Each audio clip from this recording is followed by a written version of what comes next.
রোহিত আর সৌম্য খুব ছোটবেলাকার বন্ধু।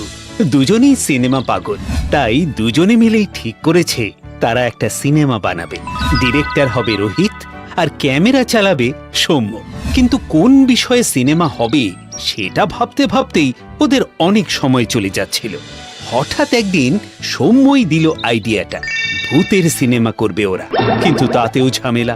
দেখ সৌম্য, আমি পরিষ্কার বলছি, ভূত ভূত আমি বিশ্বাস করি না। আর যেটা আমি বিশ্বাস করি না সেটা নিয়ে আমি সিনেমা বানাতে পারবো না। ওহো, আরে তুই বিশ্বাস না করলেও অনেক মানুষ তো করে, আর এখন ভূতের গল্পই চলছে মার্কেটে। তাছাড়া ভূতের সিনেমায় অনেক খরচ, মেকআপ করাতে হবে, স্টান্ট করাতে হবে, ওই রকম আলো আঁধারি লাইট করতে হবে।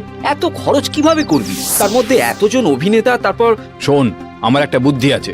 আমার এক বন্ধু আছে গ্রামে, ছোট থেকেই জোগাড়ু ছেলে, হবে না বলে কোনো শব্দ নেই ওর ডিকশনারিতে। তা তোর সেই জুগাড়ু বন্ধু কি টাকা দেবে? টাকা দেবে না, কিন্তু সহজে আমাদের অভিনেতা জোগাড় করে দিতে পারে। ওর কাছে ঠিক কিছু একটা আইডিয়া পাওয়া যাবে, চল না।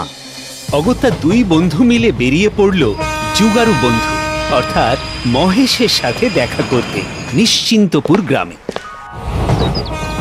আরে ভাই ভাই ভাই, গ্রামের বন্ধুকে এতদিন পরে মনে পড়লো তাহলে? হ্যাঁ, আরে মনে তো ছিলই, কিন্তু আসার সময় হয়ে উঠছিল না রে।